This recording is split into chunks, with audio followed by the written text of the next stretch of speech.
Selamat bergabung untuk para peserta diskusi yang sudah bersedia bergabung pada diskusi Zoom kita hari ini. Diskusi kita hari ini akan juga di live streaming kan di YouTube-nya Jikalahari. Jadi bagi teman-teman yang mungkin koneksi internetnya kurang stabil, untuk di Zoom juga bisa menyaksikannya itu di YouTube-nya Jikalahari Riau. Jadi nanti kalau misalnya memang ada pertanyaan juga bisa disampaikan via live streaming di YouTube atau juga bisa di Zoom-nya kalau misalnya untuk internetnya cukup stabil. Dan untuk para peserta, jika ada yang belum mendapatkan link bentangan analisis kasus yang telah dibuat oleh teman-teman Senarai, saya juga sudah mencantumkan linknya di kolom chat, jadi nanti silakan dibaca untuk menjadi penunjang informasi dalam diskusi kita siang ini.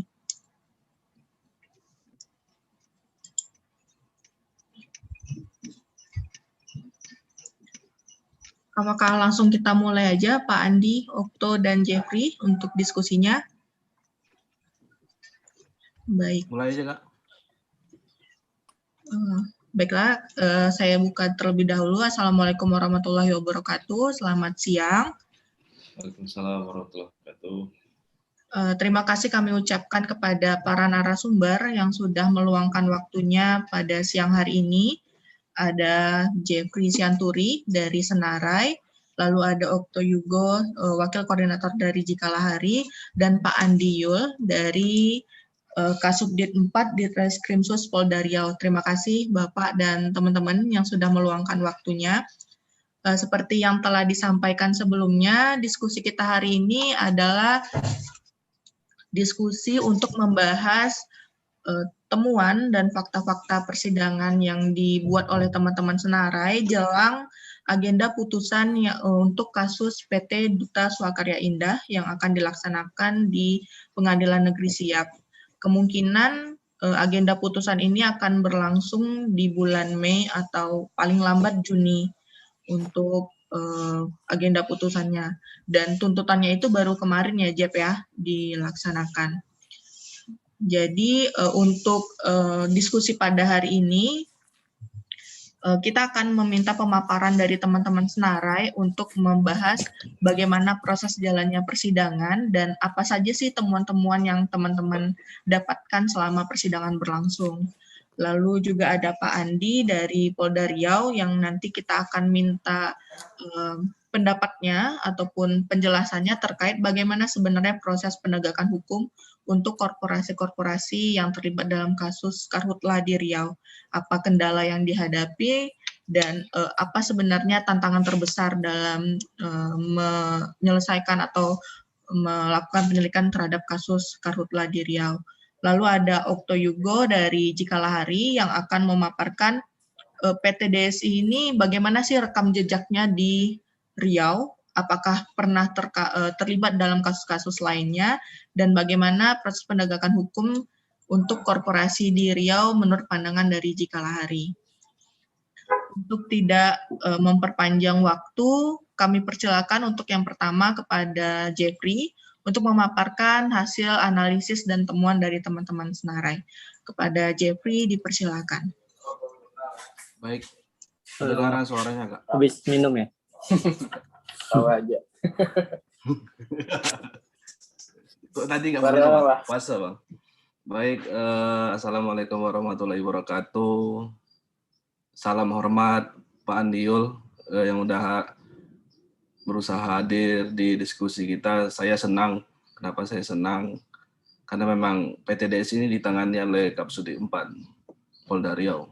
Kemudian yang saya hormati Bang Okto, teman-teman semua yang hadir dalam diskusi kita hari ini. Jadi perkenalkan saya Jeffrey Sianturi, sekarang jadi Koordinator Umum Senarai. Jadi Senarai adalah media yang khusus meliput kegiatan-kegiatan di persidangan. Sejauh ini jangkauannya masih persoalan pendidikan, korupsi, dan kebakaran hutan dan lahan. Jadi untuk memaparkan hasil temuan kami. Perkenalkan saya untuk share screen hasil dari temuan yang untuk kita diskusikan ke depan dan ingin saya tampilkan. Kelihatan ya, Kak? Oke. Jadi perkara PT Duta Swakarya Indah ini ada 2 terdakwanya. Itu pertama PT Duta Swakarya Indah, kemudian pengurusnya itu Misno. Misno ini jabatannya sebagai Direktur Operasional. Jadi berkas ini bermula sejak 8 Januari dan sampai sekarang masih bersidang. Sampai sekarang bersidang hampir sudah 18 kali persidangan. Dari 18 kali persidangan itu 9 kali tunda. Minggu lalu baru selesai tahap penuntutan, di mana tahap penuntutan PT DSI dan pengurusnya dikenai pasal 99 dengan ancaman denda 1 miliar, kemudian perbaikan lingkungan 4,5 miliar, kemudian untuk pengurusnya dikenai penjara 1 tahun. Dari kita sebenarnya tidak layak sebenarnya jaksa dengan kerja polisi yang selama ini sudah membuka terang soal kasus-kasus berulang, ternyata tuntutannya itu sudahlah 99, kemudian paling minimal pula setahun dan 1 miliar. Nanti saya jelaskan bagaimana Jadi PT Duta Swakarya Indah dengan pengurusnya dikenai pasal alternatif. Ada pasal 98 Undang-Undang PPLH dan juga 99, kemudian pasal 109 untuk Undang-Undang tentang perkebunan. Jadi dari temuan analisis, dari temuan analisis selama persidangan, kejadian kebakaran ini terjadi pada 2020. Tepatnya itu tanggal 26 Januari, kebakaran pertama di Blok H19, kemudian tanggal 3 Februari, kemudian timbul api lagi, tapi bukan di tempat yang sama, di jauh, sekitar 60 meter dari titik pertama. Itu kejadian juga. Jadi di lahan itu yang terbakar adalah lahan yang gambut. Kemudian kebakaran itu pas memang di hari Minggu. Jadi 2 kebakaran ini memang tepatnya di hari Minggu. Situasinya tidak ada orang, pekerja libur, dan cuma orang-orang pengaman saja yang bekerja, timbul api di sana. Jadi kemudian di fakta persidangan kita lihat bahwa pada lahan yang terbakar ini, itu ditemukan sawitnya tidak produktif. Kita menemukan bagaimana kita bisa menentukan tidak produktifnya, karena sawitnya ini ditanam sejak tahun 2015, dan sampai sekarang hampir 6 tahun dia baru berbunga, belum pernah dipanen. Secara normatifnya biasanya sawit, apalagi perusahaan itu 3-4 tahun sebenarnya sudah berproduksi. Kemudian hasil dari kebakaran yang di 2 tanggal yang berbeda tadi itu merusak gambut, karena memang mereka waktu itu alias ini dia kepala regu pemadam kebakaran yang bertugas waktu itu, dia memang kesusahan karena memang jenis gambutnya dalam, jadi mereka harus membongkar gambut itu supaya dia mati kemudian tidak berasap kembali. Kemudian Pak Bambang Hero waktu itu juga tiba ke lapangan bersama juga tim Polda. Dari saksi yang dari Polda bilang beberapa hari setelah kebakaran yang tanggal 3 Februari itu memang ditemukan masih ada sisa-sisa kebakaran, asap-asap tipis. Kemudian dari hasil analisis Pak Bambang Hero Sarjo ditemui bahwa di atas lahan yang terbakar ini terdapat potongan-potongan sisa tebasan yang berada di tengah lorong, kemudian sisa-sisa pembusukan hasil hutan alam. Kita tidak tahu hutan alam yang kapan ini, Tapi ada itu dijadikan bahan bakar untuk terjadinya api saat itu. Apinya memang waktu dua kejadian kebakaran tanggal 26 dan tanggal 3 Februari itu api muncul sekitar jam 1 siang, kemudian bisa diselesaikan mereka sampai jam 10 malam, apinya saja. Tapi proses pendinginannya masih tetap berlanjut sampai dengan tim Polda datang ke sana.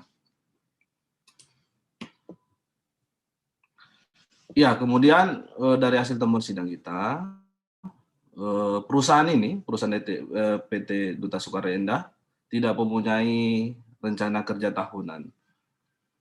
Mereka dalam fakta sidang, pengurus dan perusahaannya yang mewakili bilang mereka tidak memakai RKT karena lahannya itu sebagian dikuasai oleh masyarakat. Nanti mungkin bisa dijelaskan, Bang Kuto juga mungkin ada bahannya juga. Saya nanti sekilas membahas bahwa lahannya ini sudah banyak diduduki oleh masyarakat, kemudian masyarakat sudah banyak di sana, juga beberapa perusahaan seperti ada satu perusahaan yang pola KKPA yang lahannya juga diambil dari sini. Kemudian mereka tidak punya rencana kerja pengelolaan pembukaan lahan FKPPLP karena alasannya katanya sejak 2015 mereka tidak ada pembukaan lahan lagi. Kemudian mereka hanya memakai lahan yang sekitar 2.800-an hektar dari total dari total izinnya itu dari 8.000. Mereka cuma bisa mengelola 2.800 karena tadi prosesnya belum selesai, kemudian lahan-lahannya itu sebagian masih masuk kawasan hutan, kemudian masuk jalan Pemda, kemudian sebagian dari dikuasai masyarakat. Jadi saya lupa, jadi daerahnya ini kawasan PTDS ini berada di dua desa, Desa Sengkemang dan Desa Serigemilang, Kecamatan Koto Gasib. Kemudian perusahaan ini yang berdiri sejak tahun 98, tapi kegiatan itu mulai sejak tahun 2009, tidak mempunyai sarana prasarana yang memadai. Terakhir mereka kemarin 2017 dapat teguran dari KLHK untuk melengkapi sarana prasarana, tapi sampai hari ini juga tidak melengkapinya. Dari total 8.000 izin lokasinya, cuma ada satu menara pemantau api.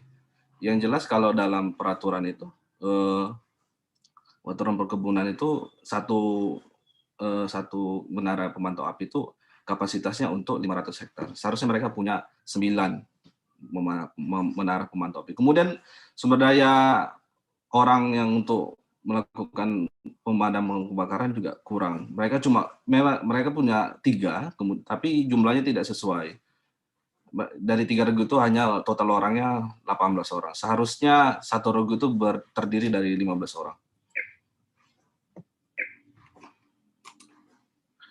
Ya, kemudian di dalam persidangan, karena kasus ini sebenarnya sebelum tanggal 26 itu, kebakaran pertama, terjadi pembongkaran jembatan yang menghubungkan antara kebun masyarakat dengan PT DSI. Jadi waktu itu Misno yang merangkap juga sebagai estate manager, dia mau nyuruh membongkar jembatan untuk menghubungkan, karena untuk meminimalisir terjadinya karhutlah. Nyatanya 2 hari kemudian ada api. Jadi di dalam persidangan pengurus dan korporasinya bilang ini mereka sinyalir ini dilakukan oleh masyarakat karena memang setelah pembongkaran itu masyarakat datang dan marah-marah ke perusahaan supaya meminta supaya jembatannya dihubungkan kembali. Mereka mendasari bahwa masyarakat yang melakukan pembakaran. Tapi ini juga tidak bisa diberdirikan sendiri karena apa? Masyarakat yang dituduh itu juga tidak pernah didatangkan dalam persidangan. Untuk membuktikan kebenarannya juga kita tidak tahu apakah betul atau tidak. Saya tidak tahu apakah masyarakat yang dituduh ini masuk dalam berkas yang dilakukan polisi atau memang jaksanya tidak melakukan pemanggilan. Jadi memang tuntutan kita memang seharusnya kalau mau membuktikan masyarakatnya seharusnya dipanggil dulu. Kemudian PTDSI dan MISDO seharusnya bertanggung jawab. Ini pendapat dari ahli. Beliau ini namanya Busyra Aseri dari dosen UNAN bidang hukum perdata. Jadi bilang secara garis koordinasi secara kegiatan pertanggungjawaban itu bisa diberikan kepada pengurus atau perusahaan jika terjadi peristiwa pidana. Kemudian selama persidangan, selama pemantauan yang dilakukan senarai mulai sejak awal tahun lalu sampai sekarang, jadi ada beberapa temuan yang kita lihat terutama kepada majelis. Jadi ada 3 waktu yang intinya dari 3 ini hakim itu selalu cenderung ikut dan terlalu memihak kepada penasihat hukum. Kita tidak tahu apa kedekatan mereka, tapi secara nalar kita melihat ada setiap penasihat hukum bilang ada keberatannya pasti selalu diiakan. Terutama waktu kemarin waktunya anggotanya Pak Andiul, Pak Megiawan Saputra memberikan keterangan waktu itu karena beliau sedang kegiatan di luar dan meminta untuk memberikan kesaksian di dalam ruangan, cuma untuk menunggu sebentar saja. Penasihat hukum waktu itu keberatan. Dia bilang, kami minta ditundakan saja karena kami sudah jauh dari Pekanbaru. Kalau menunggu untuk menyaksikan keterangannya lagi butuh waktu lama. Tapi waktu itu hakimnya menerima dan sidang ditunda. Dan beberapa kali Pak Megiawan itu pemberian keterangan itu ditunda 3 kali beliau, karena selain tadi tidak di ruangan, kemudian kedua beliau tuh waktu itu nggak ada juru sumpah.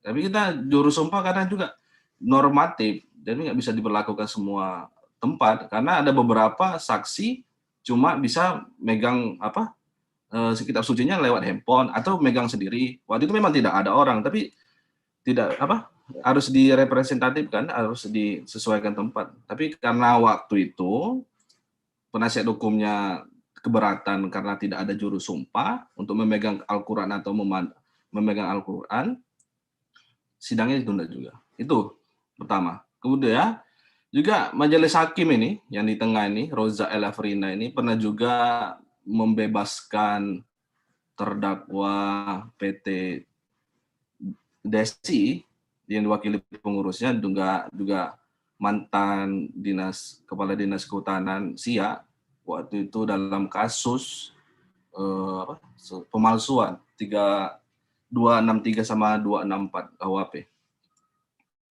Kemudian terkait penasihat hukum terkait dengan penuntut umum, beliau ini ada Maria Priscilia dan Vegi Fernandes. Beliau ini memang dalam catatan kita sering jumpa dengan mereka. Sudah berapa kali menangani kasus Karhutla. Tapi keseriusannya itu kita tidak pernah melihat untuk membuktikan kerja-kerja yang sudah dilakukan oleh penyidik atau segala macamnya. Mereka kadang tidak serius. Pertama tidak keserius kenapa? Mereka tidak pernah mendampingi saksi yang dihadirkan. Karena beberapa saksi itu kan memang dari perusahaan. Seharusnya mereka mendampingi. Jarak pengadilan negeri dengan kejaksaan negeri itu sepelemparan batu, tapi mereka selama COVID ini tidak mau datang ke pengadilan. Alasannya COVID dan protokoler sidang. Padahal juga beberapa temannya juga hadir langsung ke sana. Kemudian beberapa juga dalam pembuktian dari catatan kita, dua jaksa ini paling banyak itu bertanya dalam satu kali sidang, itu paling banyak 5. Lebih banyak lagi hakimnya. Kita melihat tidak ada keseriusan dari jaksa ini, itu catatan kita. Untuk menggali fakta, mereka cuma paling pertanyaannya seputar ada tidak sarana-prasarana, bagaimana dokumennya ada tidak. Yang kita kira jurusannya sudah kita lihat bahwa mereka mengalihkan pertanyaan itu ke memang kelalaian, tidak mau menggali informasi untuk membedah secara kesengajaan.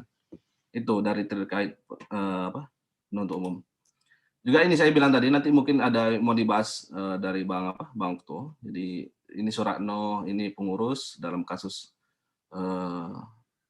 pemalsuan izin yang sudah sudah kadaluarsa, kemudian Teten Effendi, PNS di Kabupaten Siak, yang mereka sama-sama dijadikan terdakwa atau itu. Nanti mungkin prosesnya Bang Okto bisa menyampaikan banyaknya. Kemudian ini, jadi dalam proses pendudukan lahan yang dikelola PT DSI sekarang itu sudah banyak berubah.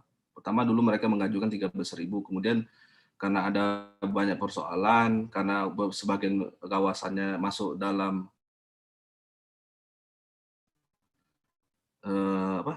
tidak sia, kemudian mereka cari mengurangi lahannya kembali, kemudian lahannya itu masuk dalam lahan pencadangan kawasan pengembangan kelapa sawit, dan dalam izin lokasi yang disebutkan oleh Arwin waktu itu, lahan yang 8.000 yang harus dikuasai mereka itu harus dimusyawarahkan dulu dengan masyarakat, karena lahannya mereka yang diberikan izin lokasi itu sudah ada masyarakat di dalam. Harus ada musyawarah untuk memindahkan atau ganti rugi. Ternyata itu tidak berjalan.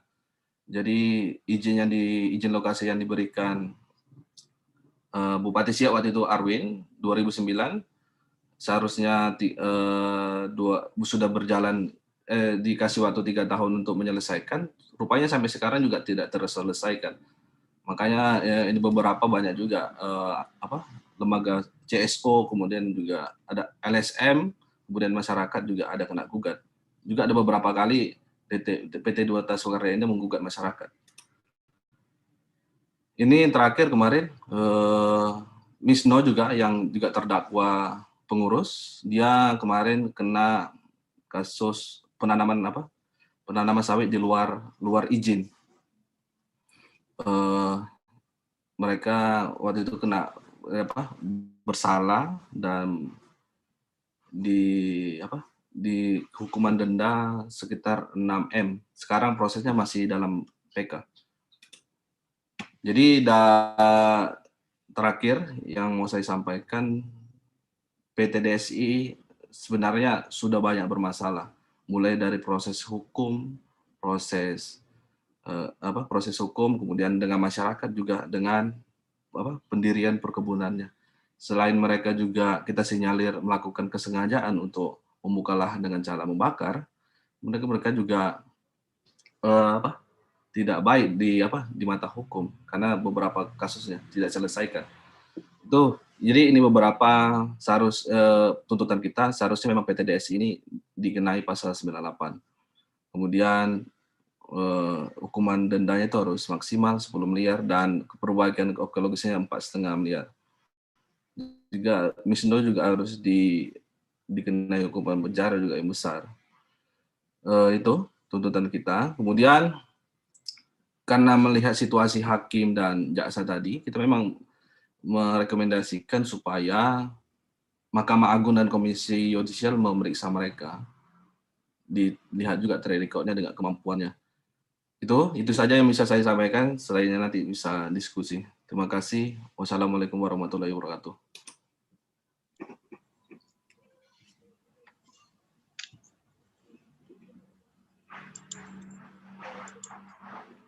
Terima kasih Jeffrey yang sudah menyampaikan pemaparannya terkait dengan hasil temuan dan fakta-fakta persidangan yang teman-teman temukan di dalam proses persidangan PT DSI tersebut. Baiklah, untuk para peserta sekalian, jika memang ada yang ingin bertanya, silakan diketik dulu pertanyaannya di kolom chat. Nanti pada sesi tanya jawab akan dipilih dan dibacakan untuk dijawab oleh para narasumber. Untuk selanjutnya, saya persilakan kepada Pak Andi Yul dari Kasubdit 4 Disretskrimsus Polda Riau untuk menyampaikan pemaparannya terkait bagaimana sebenarnya proses penyelidikan dan sehingga sampai penetapan tersangka untuk korporasi yang terlibat dalam kasus Karhutla. Kepada Pak Andi, dipersilakan. Assalamualaikum warahmatullahi wabarakatuh. Selamat siang dan salam sejahtera untuk kita semua. yang saya hormati rekan-rekan narasumber dan peserta dalam Zoom meeting pada siang hari ini. Ya. Sedikit menjelaskan bahwa mohon maaf oleh Bapak Kapolda dengan Pak Direktur mengikuti kegiatan Vikon oleh Bapak Kapolri pada jam 13 tadi siang, sehingga saya langsung diperintahkan untuk mewakili beliau. Terkait dengan kasus PT DSI, memang kita mengawali proses penyidikan itu di bulan Maret 2020. Kejadian memang di tanggal 26 Januari 2020 dan tanggal 3 Februari 2020 seperti yang dikatakan tadi Pak Jeffrey Sianturi.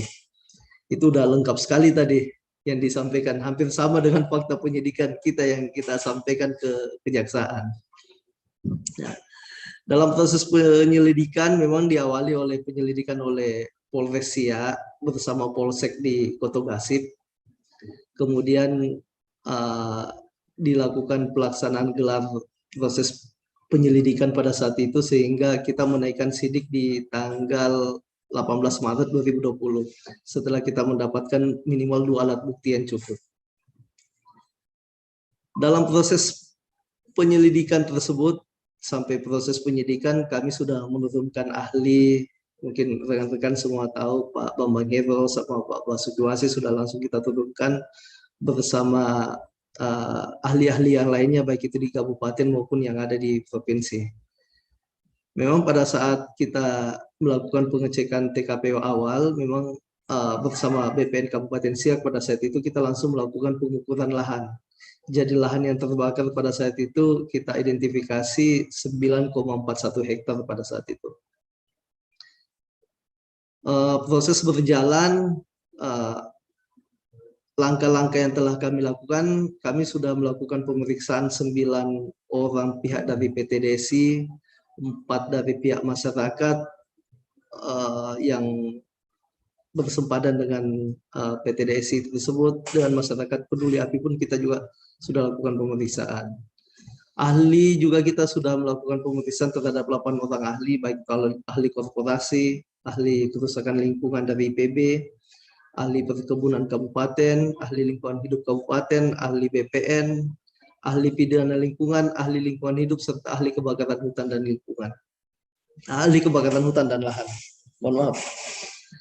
Proses berjalannya waktu, persangkaan pasal yang kita kenakan di pasal 98 ayat 1 Undang-Undang PPLH. Kami juntokan di pasal 99 ayat 1 Undang-Undang PPLH, dan junto dengan pasal 118 kata ini Pak berbadan usaha perusahaan, sehingga kita kenakan di pasal 118 dan 116. Dan kita pakai juga pasal alternatif pada saat itu kami menggunakan Undang-Undang Perkebunan pasal 109 nomor 39 tahun 2014. Itu semua sudah tertuang di resume penyidikan kita di dalam berkas perkara. Setiap unsur pasal kita uraikan semuanya, baik itu di pasal 98-nya maupun di pasal 99-nya, maupun Undang-Undang Perkebunan. Seperti yang disampaikan Pak Jeffrey tadi, memang pada saat kita melakukan pengecekan awal TKP, ada beberapa sarana yang tidak lengkap oleh PT DSI, seperti regu pemadam kebakaran itu hanya dua regu yang jumlahnya pun tidak sesuai dengan PP yang ada. Sudah ada juga surat teguran dari Kementerian di tahun 2017 setelah dilakukan pengecekan oleh Dinas Kabupaten Siak, kemudian dinaikkan kepada Kementerian sehingga ada surat teguran pada saat itu. Itu pun tidak dilengkapi sampai proses penyidikan yang kita laksanakan. Menara api juga hanya satu dengan tinggi 6 meter yang tidak sesuai dengan spesifikasi Permentan 05 itu ya di tahun 2018, yang seharusnya ketinggiannya kurang lebih 15 meter. Dan menara api satu, apabila kita bahas dengan luas kebun PT DSI yang 8.000 hektar, menara api seharusnya kan minimal satu menara api terhadap 500 hektar. Nah, itu pun belum dipenuhi juga. Demikian juga embung yang ada, itu juga hanya 4 embung yang ada di DSI pada saat kita melakukan pengecekan awal ini ya. Sehingga dengan adanya bukti-bukti ini, kita berkoordinasi semua dengan para ahli, sehingga terbentuklah berkas ini menjadi suatu berkas perkara. Kita ajukan ke kejaksaan. Dan alhamdulillah P21 dinyatakan lengkap oleh kejaksaan pada saat itu.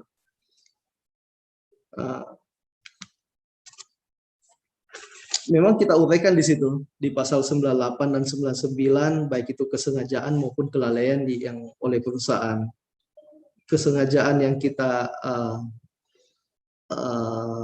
sampaikan di dalam resume berkas perkara kami, seperti yang saya sampaikan awal tadi ini yang barusan, masalah berkasnya yang tidak lengkap, maupun sudah ada surat teguran, maupun ada kesaksian keterangan yang diberikan oleh Pak Bambang Heru maupun Pak Basuki Wasis, sehingga inilah bentuk kesengajaan yang dilakukan oleh perusahaan dan maupun kelalaian oleh perusahaan. Ini yang kita sajikan oleh penyidik kami, sehingga alhamdulillah sudah tahap 2 di tahun 2021 kalau nggak salah ya, Januari 2021 tahap 2. Mohon maaf ini sudah lama sekali karena masih banyak kasus yang lain ini yang masih mandek, sehingga kegiatan proses penyidikan PTDS ini dianggap lengkap oleh kejaksaan. Mungkin itu awal yang saya sampaikan. Nanti diskusi lebih lanjut kita sampaikan lagi kalau ada pertanyaan. Terima kasih. Ya, terima kasih Pak Andi. Sebelumnya saya ingin menanyakan, dari perspektif penyidik dan kejaksaan itu kan seharusnya kan ada kesamaan ya Pak. Karena seperti yang Bapak bilang tadi bahwa dari penyidik dari Polda sendiri sudah menetapkan bahwa ini sebenarnya mereka melanggar pasal 98 dengan banyak bukti yang sudah dikumpulkan oleh Polda Riau sampai menyatakan itu adalah berkas yang lengkap dan siap dinaikkan di persidangan. Bagaimana tanggapan ketika di kejaksaannya sendiri dalam proses persidangan, walaupun di dakwaan sudah disampaikan tiga dakwaan tadi, ada 98, 99, dan perkebunan, tapi nyatanya selama proses persidangan, seperti yang dibilang oleh Jeffrey, bahwa jaksa tidak menggali fakta dengan menyeluruh untuk membuktikan bahwa dakwaan kesengajaan itu terbukti, dan malah akhirnya pada agenda tuntutan mereka malah menuntutnya itu di pasal 99. Nah, itu bagaimana tuh Pak? Mohon maaf, mungkin saya tidak bisa mengomentari hal ini ya, karena ini sudah ranahnya kejaksaan bagaimana. Namun berkas yang kita sampaikan, analisa kasus maupun analisa kita sampaikan di pasal 98 maupun 99 maupun pasal 109 di Undang-Undang Perkebunan itu sudah dianggap lengkap oleh kejaksaan, oleh jaksa peneliti. Sehingga kalau saya mau mengomentari terhadap pembuktian terhadap dakwaan mungkin jaksa ya yang bisa menjawab lebih detail yang terhadap hal itu. Terima kasih. Oh ya, baik Pak. Kalau melihat dalam proses pembuktian itu, ke Polda Riau itu kan menganggap bahwa kesengajaan itu paling banyak untuk memperkuat kesengajaan itu adalah dari Sarpras, itu berarti apa ya? Terkait dari Sarpras maupun dari terhadap kewajiban dari pihak perusahaan juga terhadap amdalnya yang tidak ada ya pada saat itu. Terkait amdal maupun ada surat teguran dari kementerian, itu yang kita perkuat di pembuktian tersebut. Baik Pak. Terima kasih Pak Andiul untuk pemaparannya dan menjelaskan bagaimana proses dari penyidikan sampai dengan penyelidikan untuk kasus PT DSI. Selanjutnya saya minta kepada Okto Yugo untuk memaparkan apa saja temuan-temuan dari Jikalahari terkait pelanggaran-pelanggaran ataupun temuan menarik lainnya yang sudah dianalisa oleh teman-teman Jikalahari. Kepada Okto dipersilakan.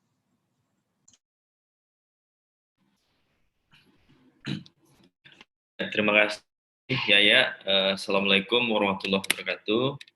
Yang terhormat para narasumber, ada Pak AKBP Andi Yul, Kasubdit 4 Polda Riau. Terima kasih waktunya Pak Andi.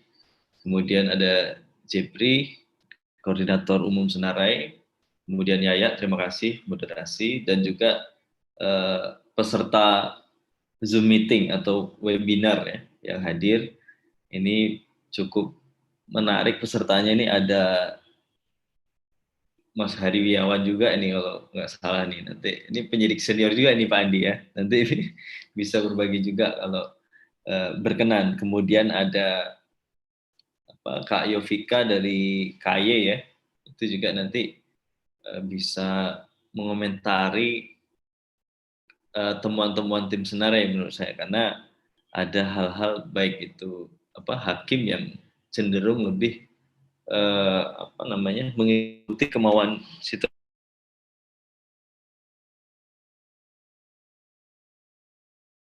histori gitu ya, bahwa hakim ini juga pernah menangani terdakwa yang sama dan putusannya bebas. Itu juga mungkin jadi garis bawah.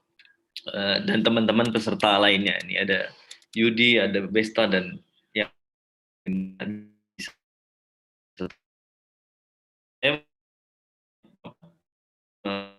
api ataupun menambah diskusi sudah disampaikan oleh Jepri.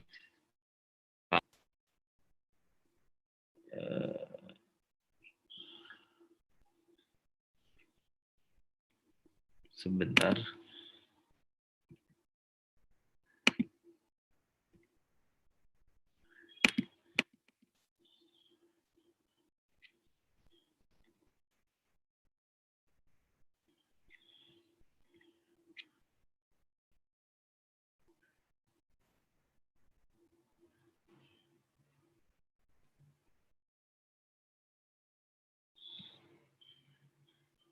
Udah kelihatan ya?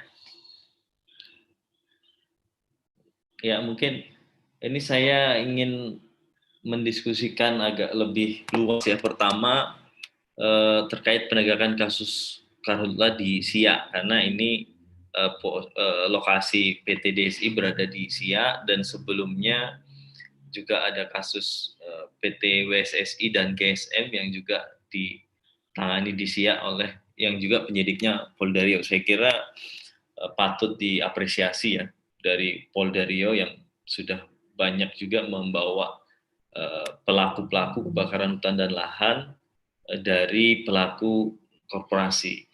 Nah, coba mari kita lihat kasus-kasus karhutla di Siak khususnya, dan juga sebenarnya juga terjadi di kabupaten lain. Nah, kalau kita lihat di Siak gitu ya, sepanjang 2014 sampai 2020 itu selalu terjadi kebakaran hutan dan lahan. Gitu.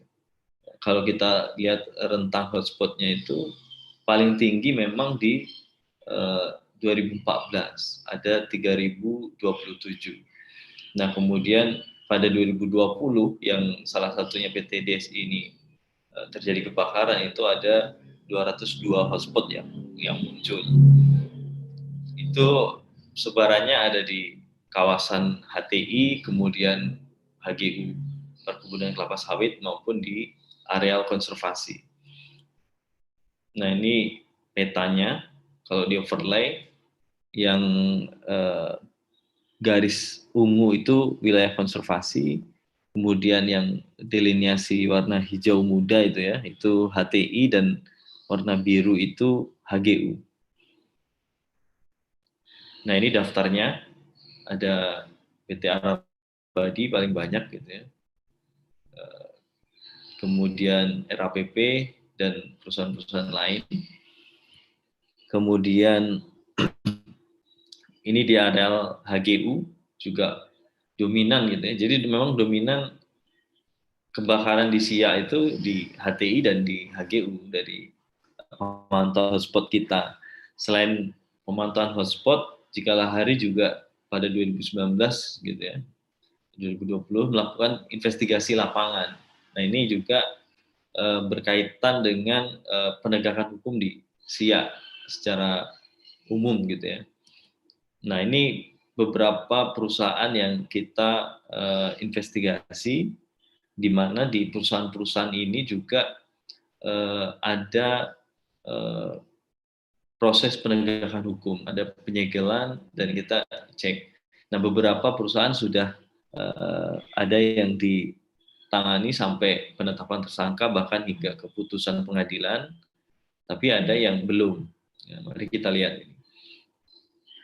Perusahaannya berada di wilayah gambut, gitu ya.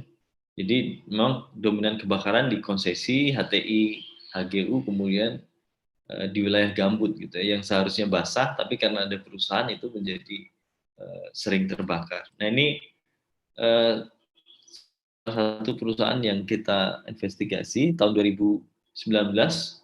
Ini mungkin Pak Andi nanti bisa juga respon gitu ya. Ini PT Arara Abadi, dan itu disegel oleh Satreskrim Polres SIA gitu ya.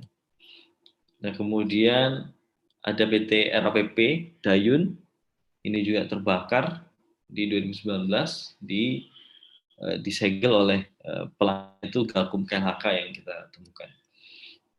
Kemudian Teguh Karyawana Lestari, ini juga di SIA, ada segel dari kepolisian, Polres SIA gitu ya. Kemudian ada juga dari Gakum.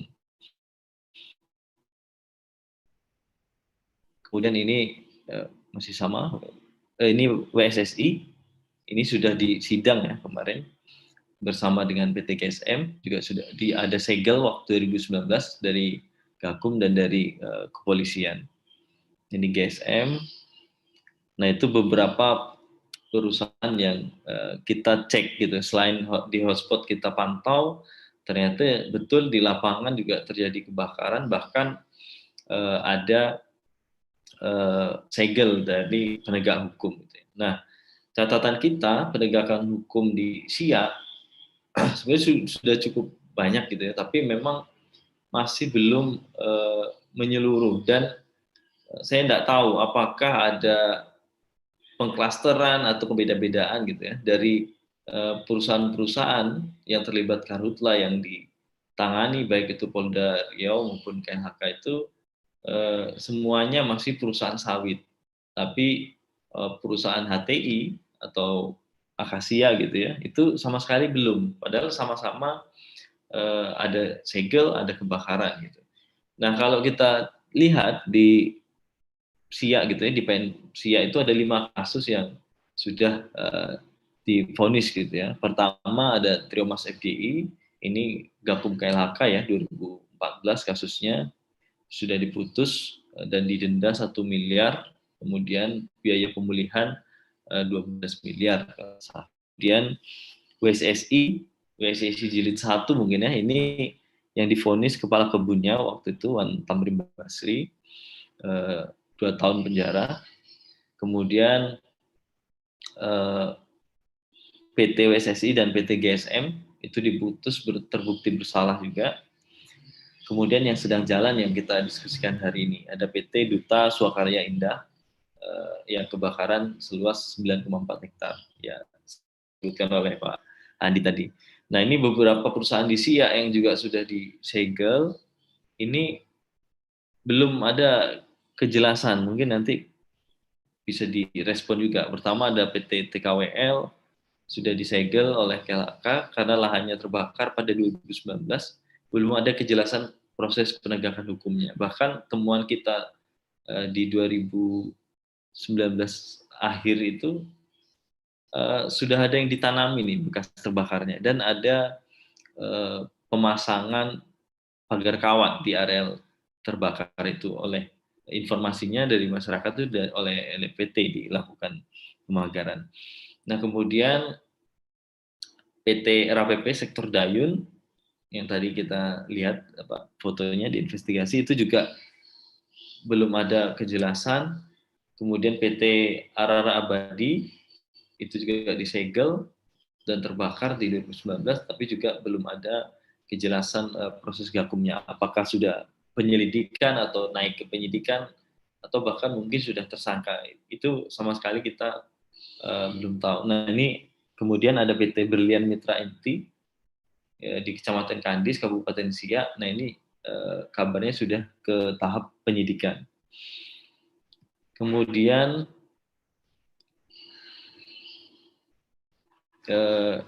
ini yang tadi putusan pengadilan, pertama ada Triomas FDI terbukti, kemudian dihukum 1 miliar dan biaya pemulihan 13 miliar. Kemudian Tamrin Basri, WSSI, manajer kebun, itu divonis 2 tahun penjara dan denda 1 miliar subsidi 1 bulan. Kemudian yang terbaru PT WSSI dan PT GSM itu masing-masing didenda 3 miliar. Kemudian pidana tambahan untuk WSSI 52 miliar lebih dan PT GSM itu 40 miliar lebih.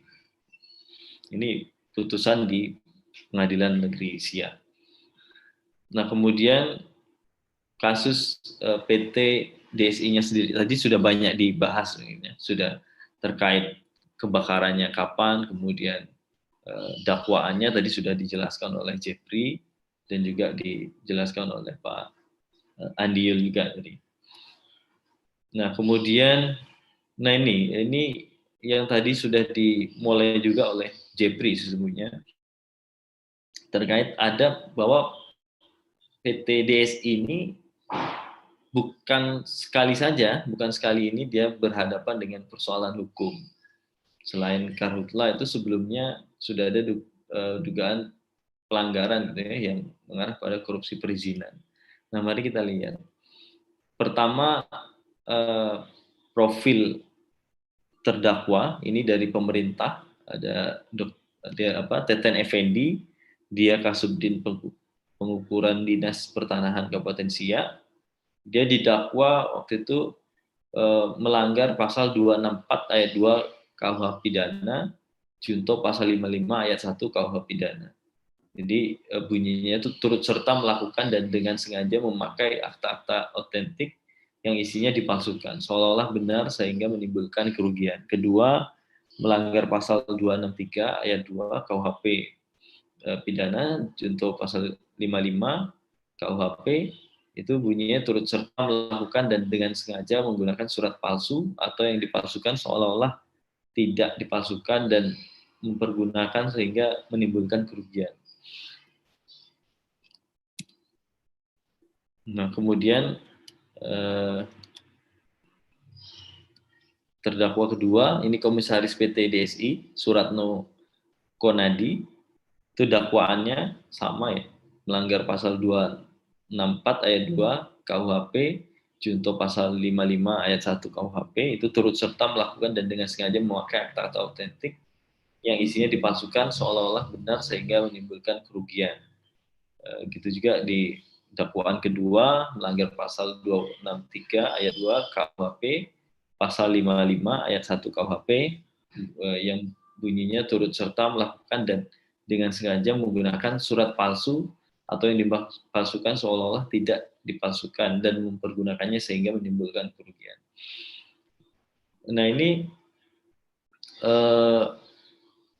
kronologis kasusnya ya, kasus yang korupsi perizinan itu. Pertama, PT DSI ini mendapat SK pelepasan kawasan hutan tahun 98, 6 Januari 1998. Nah, di dalam surat pelepasan kawasan itu dia PT DSI mendapat seluas 13.532 hektar dengan catatan PT DSI harus mengurus HGU dalam waktu 1 tahun. Jika tidak, SK ini batal dengan sendirinya. Nah, ini tahun 98, artinya 99 sebenarnya sudah batal gitu ya. Nah, kemudian karena tidak selesai HGU dalam 1 tahun, itu PT DSI dapat 3 surat teguran dari Departemen Kehutanan atau sekarang Kementerian KLHK gitu ya. PT DSI masih belum mengurus izin HGU. Nah, karena proses ini didesak dan ditegur segala macam, PT DSI itu tetap mengajukan gitu. Walaupun sebenarnya kan kalau kita lihat di keputusan pemberian pelepasan kawasan hutan itu 99 sudah batal gitu ya. Nah di 22 Mei 2003 itu tetap mengajukan izin lokasi ke Bupati Siak waktu itu, Arwin AS. Namun ditolak dengan alasan sudah habis masa berlakunya. Ini benar sebenarnya di awal ini, Bupati Arwin. Nah kemudian sudah ditolak 2003, 2004 dia ngajukan lagi, gitu ya. Karena terjadi pergantian direksi di PT DSI, jadi yang baru, direksi yang baru kemudian mengajukan kembali.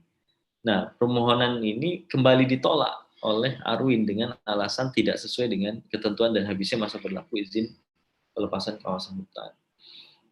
Ditolak 2004, 2006 dia ngajukan lagi, gitu ya.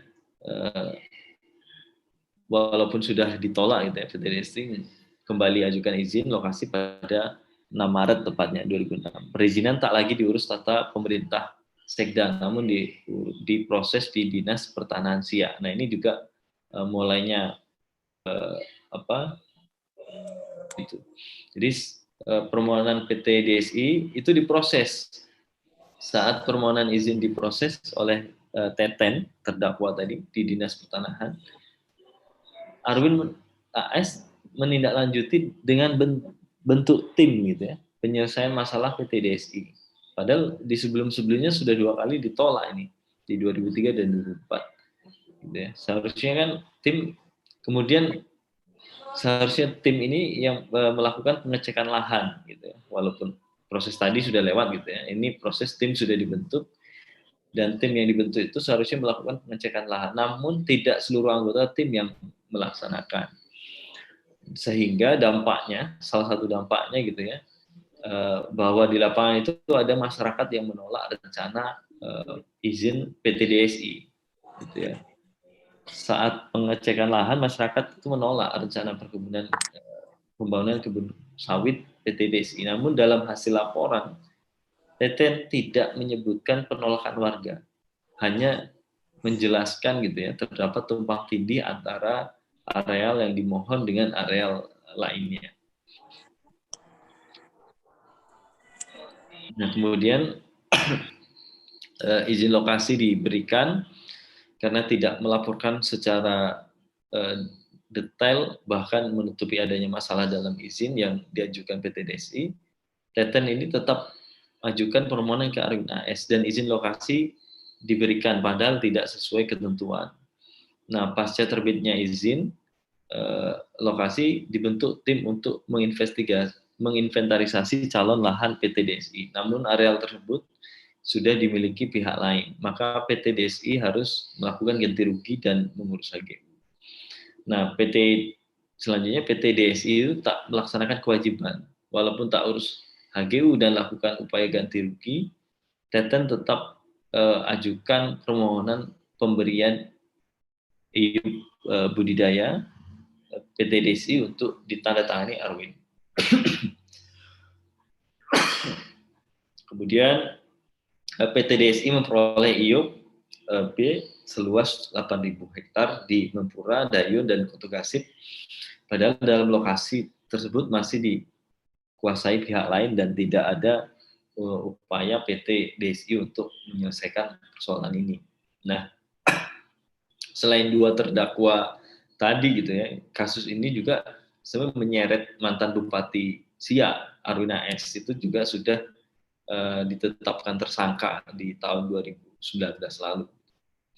Nah, kita lihat putusannya. Jadi 2 terdakwa ini dinyatakan bebas. Teten dinyatakan tidak terbukti bersalah melakukan tindak pidana seperti yang didakwakan pada dakwaan ke-1 dan ke-2. Kemudian Suratno, direksi PT DSI juga dinyatakan tidak terbukti bersalah melakukan tindak pidana seperti yang didakwakan pada dakwaan ke-1 dan ke-2 ya di atas tadi. Nah, ini seperti keterangannya Jeffrey tadi, ini agak agak rawan atau agak tricky kalau kita bilangnya terkait hakimnya. Ini salah satu hakimnya yang memutus bebas kedua terdakwa ini, sekarang dia menjadi hakim juga di kasus PTDSI, kasus kebakaran hutan dan lahan yang ditangani oleh Polda Riau, Pak Andi dan teman-teman gitu ya. Jadi agak bisa jadi nih bebas lagi. Harapan kita tidak gitu ya. Dan kalau apalagi di dalam persidangan temuan teman-teman Senarai ada kecenderungan memang hakim lebih memfasilitasi gitu ya terhadap penasehat hukum dari terdakwa PT DSI dan Misno tadi. Nah, ini kasus lain yang sudah diputus di PN SIA. Gitu. Kemudian, nah, saya kira tadi Jepri sudah menyampaikan rekomendasi.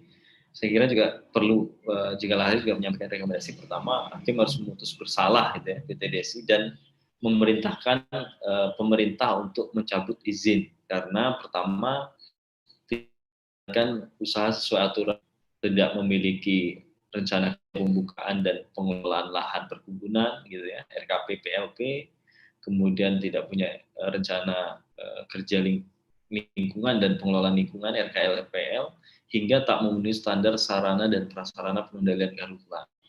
Kemudian juga ada 2 kasus dugaan korupsi dan pelanggaran dalam penerbitan izin.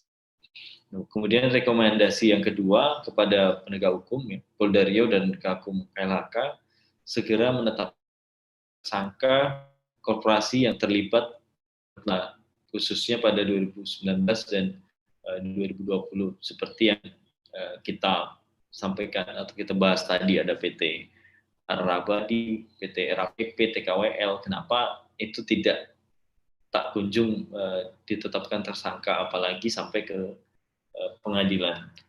Mungkin ya itu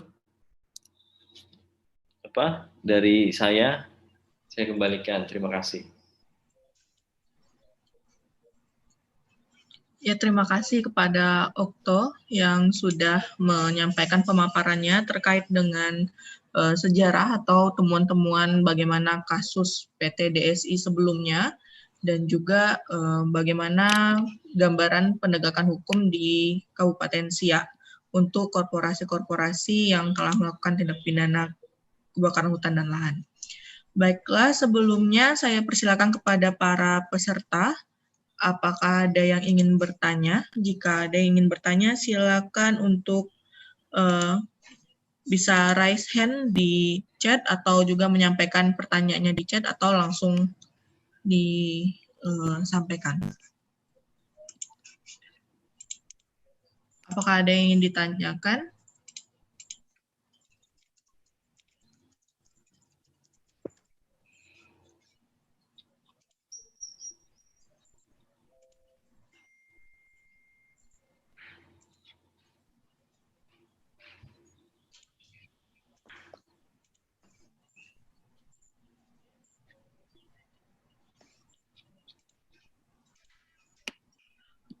Baiklah, kalau tidak ada, Pak Andi melanjutkan apa yang disampaikan oleh Okto tadi, mungkin boleh ditanggapi bagaimana tanggapan dari Polda Riau yang melihat bagaimana banyaknya kasus kebakaran hutan dan lahan yang terjadi pada 2019 dan 2020, itu kan banyak perusahaan yang sudah disegel, tapi sampai saat ini belum banyak yang sudah sampai ke proses penegakan hukum di pengadilan.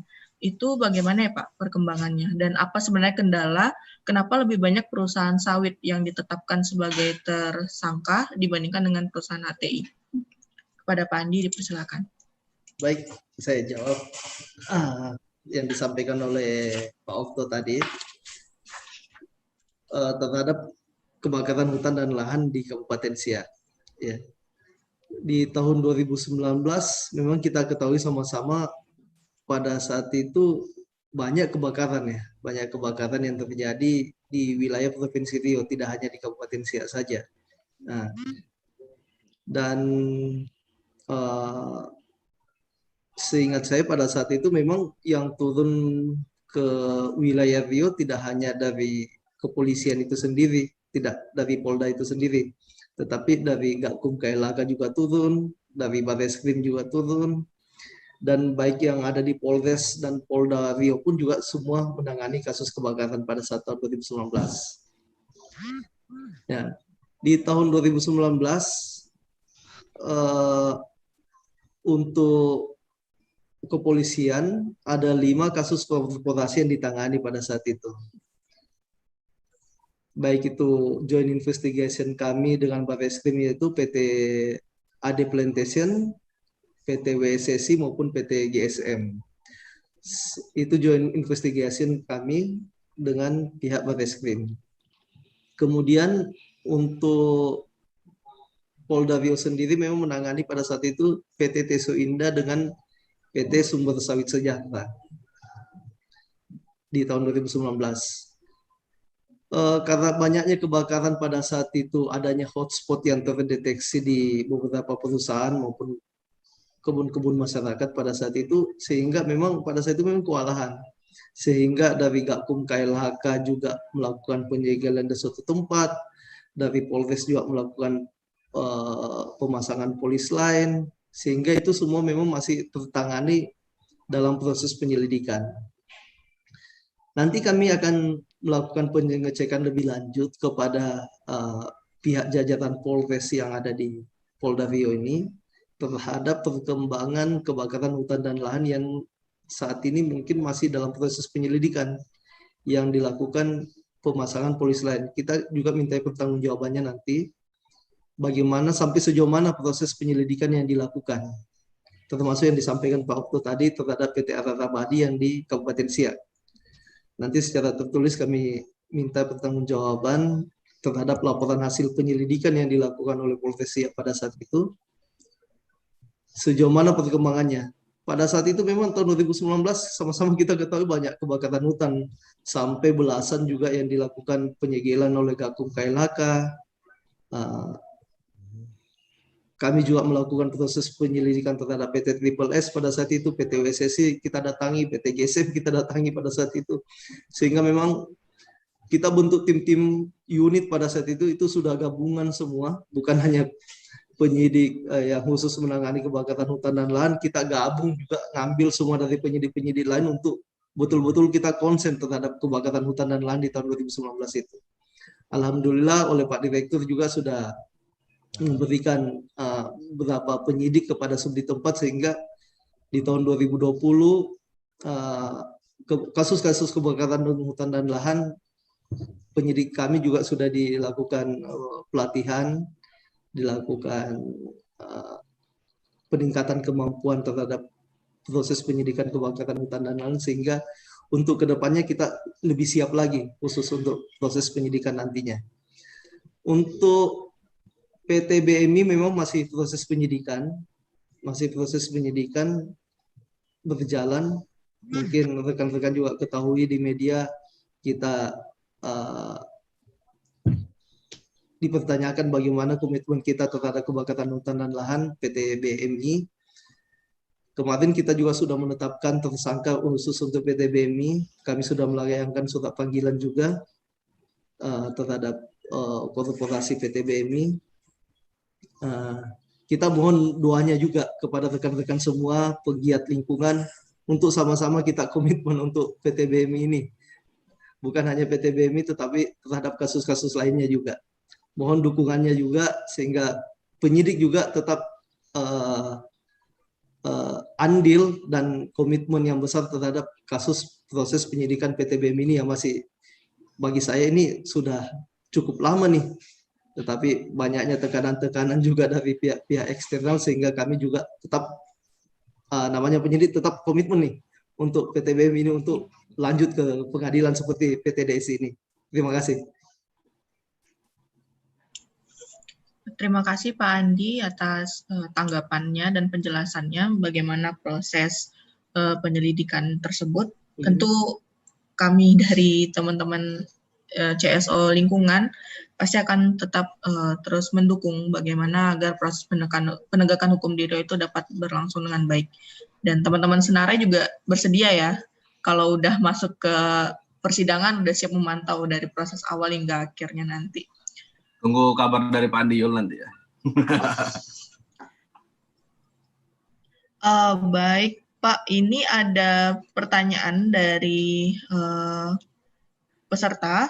Tadi Bapak ada menjelaskan bahwa adanya tekanan-tekanan eksternal yang diperoleh oleh penyidik.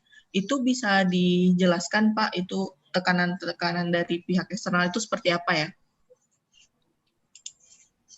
Saya jelaskan, mungkin sama-sama kita ketahui ya, ada beberapa media yang sudah mempertanyakan kepada kami terhadap kasus PT BMI itu.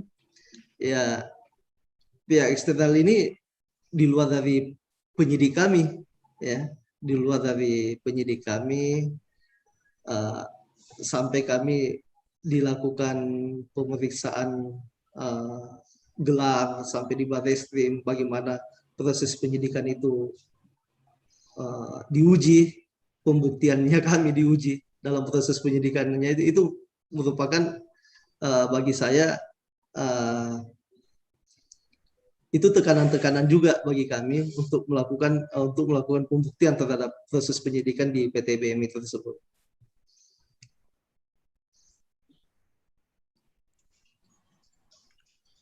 Berarti dalam proses pembuktiannya sendiri itu sebenarnya dari tim penyidik sendiri juga menghadapi tekanan yang sangat besar berarti ya, Pak? Iya, demikian. Kalau misalnya untuk sebuah proses pembuktian kasus, misalnya kayak BMI, itu biasanya paling lama jangka waktu untuk proses pembuktian itu memakan waktu berapa lama ya, Pak? Kami kalau lebih cepat lebih bagus ya, lebih cepat lebih bagus. Seperti kasus-kasus yang sebelumnya yang kita tangani, baik itu Triple S, TI, termasuk PT DSI, ya. Semuanya cepat, tapi ini mungkin adanya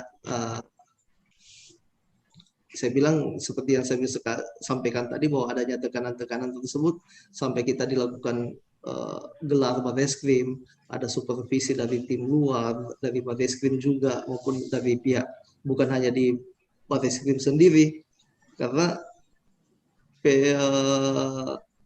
pihak BMI ini melaporkan kemana-mana terhadap proses penyidikan yang kita lakukan, baik itu ke Itwasum, ke Propam, Mabes Polri, maupun ke Barreskrim di bagian wasidiknya. Kami, maksud saya, diuji dalam hal tersebut, bagaimana pembuktian kami, proses penyidikan yang sudah kami lakukan, apakah itu benar atau tidak. Dan alhamdulillah sampai saat ini dukungan tersebut bisa, tekanan tersebut bisa kita jawab, sehingga kemarin minggu lalu kita sudah melakukan penetapan tersangka terhadap PT BMI itu sendiri. Baik Pak Andi, Okto atau Jeffrey ada yang mau ditanyakan?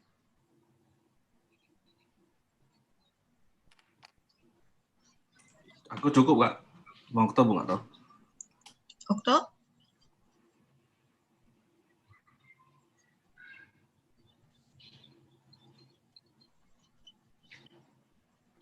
Halo, ya. Ya. Tadi kurang jelas ya suaranya atau gimana? Jelas. Okto ada yang mau ditanyain juga nggak ke Pak Andi atau ada yang mau dikonfirmasi kah? Karena dari teman-teman peserta juga sepertinya sudah tidak ada pertanyaan lagi. Oh ya. Ya mungkin pertama terima kasih Pak Andi ya tadi sudah menjawab gitu ya. Ya, sekali hari sebenarnya juga fungsinya itu kan memberikan tekanan juga Pak Andi ya, tekanan agar penegakan hukumnya bisa berjalan cepat, kemudian transparan. Saya tidak tahu apakah tekanan-tekanan yang dari pihak lain tadi, eksternal tadi gitu ya, seperti yang BMI melapor kemana-mana itu jauh lebih kuat daripada tekanan dari masyarakat gitu ya. Jadi saya kira itu jadi apa ya, catatan bahwa penegakan hukum itu tidak boleh kalah terhadap tekanan-tekanan eksternal. Nah, saya mungkin ini Pak Andi ya, dari kasus-kasus hukum Karhutla khususnya itu memang di Riau baik yang ditangani Polda maupun Gakum, khususnya Polda karena Pak Andi yang ada saat ini, itu kan sudah banyak ya, catatan jika lahir itu sudah ada sekitar 10 perusahaan yang dihukum, gitu ya. Tapi perusahaan-perusahaan ini mayoritas atau keseluruhannya itu masih perusahaan sawit, kemudian juga bukan dari grup-grup besar, dalam arti seperti grupnya Sinarmas gitu ya. Walaupun ada juga kasus-kasus yang melibatkan mereka. Terlebih lagi terhadap korporasi HTI. Ini kalau kita melihat seperti tidak bisa disentuh. Saya tidak tahu apakah jika mereka-mereka yang sudah sampai ditangani oleh Polda juga memberikan tekanan-tekanan eksternal tadi, tekanan-tekanan yang mempengaruhi penyidik. Saya ingat betul waktu di media gitu ya, yang Polda menyampaikan juga saat menangani PT Triple S itu, Pak Andi, itu juga di media itu berbarengan dengan menangani PT SRL, Sumatera Real Lestari di Rupak. Saya ingat itu. Tapi sama, yang lanjut Triple S, kemudian PT SRL kita juga tidak tahu apa kelanjutannya. Jadi saya kira masyarakat itu perlu pembuktian juga. Polda sudah banyak kerjanya gitu ya. Tapi untuk perusahaan-perusahaan yang HTI atau yang besar yang sama-sama terjadi karhutla itu belum ada yang sampai ke tahap persidangan. Tersangka pun sepertinya belum gitu. Ya saya kira sangat wajar dan kami dan masyarakat itu ingin tahu dan ingin pembuktian itu, terlepas dari prestasi-prestasi yang sudah dilakukan oleh Polda Riau. Jadi saya kira seperti diskusi hari ini juga ini bentuk tekanan ya, dukungan juga sesungguhnya untuk Polda untuk bisa menangani itu, gitu, menangani khususnya perusahaan-perusahaan yang selama ini belum tersentuh hukum. Mungkin itu ya untuk diskusi. Ya, terima kasih Okto. Pak Andi, silakan jika ingin menanggapi. Terima kasih Pak Okto dan moderator. Ya, ini merupakan suatu bentuk tekanan juga. Saya sependapat dengan Pak Okto. Ya, dengan salah satu media kayak Zoom meeting ini merupakan suatu bentuk tekanan terhadap dukungan dari teman-teman semuanya, mempertanyakan kasus dan proses penyidikan yang kami tangani. Ya, kami akan tetap melakukan evaluasi, selalu melakukan evaluasi terhadap proses penyelidikan yang dilakukan oleh itu, baik itu oleh Polres maupun dari pihak kami juga itu sendiri, terhadap kasus-kasus khususnya karhutla ya, kebakaran hutan dan lahan ini. Nanti kami sampaikan kepada Pak Direktur untuk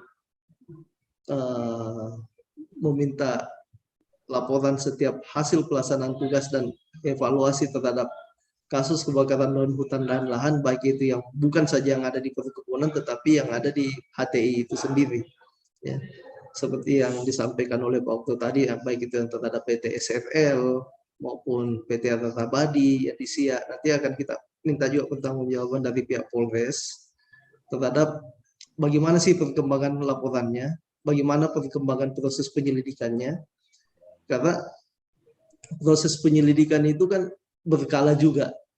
Mungkin ada hambatan-hambatan oleh dari pihak Polres yang mungkin karena itu merupakan suatu perusahaan besar, sehingga mungkin kita turun tangan juga untuk ikut dalam join tersebut, baik itu dalam proses penyelidikan maupun penyidikan. Nanti akan kami sampaikan kepada Pak Direktur, kami akan berkirim surat kepada pihak jajaran Polres terhadap kasus, kita membuka kembali kasus kebakaran dan hutan dan lahan terhadap proses penyelidikan yang dilakukan yang awal. Biasanya memang cepat apabila ini juga tergantung anggota juga di lapangan. Ini merupakan suatu kendala juga kami di lapangan. keterbatasan anggota saya mungkin hanya kurang lebih 20 orang saja untuk membackup Provinsi Riau ini agak kurang juga. Tetapi ada kepanjangan kami di Polsek maupun Polres ini yang harus memberikan respon tanggap yang cepat untuk memberikan, kalau di kepolisian itu namanya laporan hasil penyelidikan. Ini yang mungkin evaluasi kami kepada pihak baik itu di Polsek maupun Polres untuk memberikan laporan hasil penyelidikan yang disampaikan ke Polda. Ini yang kurang mungkin, sehingga nanti akan kita pertanyakan kembali apa yang disampaikan Pak Okto tadi, baik itu yang di pihak di PT SFL, PT Akan Abadi. Ini akan kita intinya kita mintai pertanggungjawabannya. Kita minta laporan hasil penyelidikan apa yang sudah mereka lakukan. Kalau memang nanti waktunya kita bisa turun, kita bisa join investigation dengan pihak Polres, kenapa tidak kita lakukan. Demikian. Baik Pak Andi, terima kasih. Karena sudah tidak ada pertanyaan lagi, juga seperti yang sebelumnya sudah dipaparkan, kita juga menanti bagaimana putusan hakim terhadap kasus PT DSI ini. Dan buat teman-teman peserta yang ingin tahu bagaimana perkembangan dari perkara ini, silakan untuk mengunjungi website dari Senarai di www.senarai.org.id. Itu ada lengkap semua pemaparan dari awal persidangan, dakwaan hingga nanti di putusan. Kita berharap agar penegakan hukum terhadap kasus kejahatan hutan dan lingkungan hidup di Riau itu dapat terlaksana dengan baik dan dapat diberikan ganjaran yang setimpal, sehingga proses ini dapat menjadi proses untuk penyadaran bagi para pelaku untuk tidak lagi melakukan kesalahan yang sama. Terima kasih kami ucapkan kepada Pak Andi yang sudah meluangkan waktunya, Jeffrey dan Okto juga yang sudah memaparkan fakta-fakta baru yang menjadi informasi baru untuk kita semua, dan terutama kepada para peserta yang sudah meluangkan waktunya untuk ikut dalam diskusi kita hari ini. Lebih dan kurang saya mohon maaf apabila terdapat kesalahan. Wabillahi taufiq wal hidayah. Wassalamualaikum warahmatullahi wabarakatuh. Selamat sore semuanya. Waalaikumsalam. Salam Pak Andi. Terima kasih Pak Andi.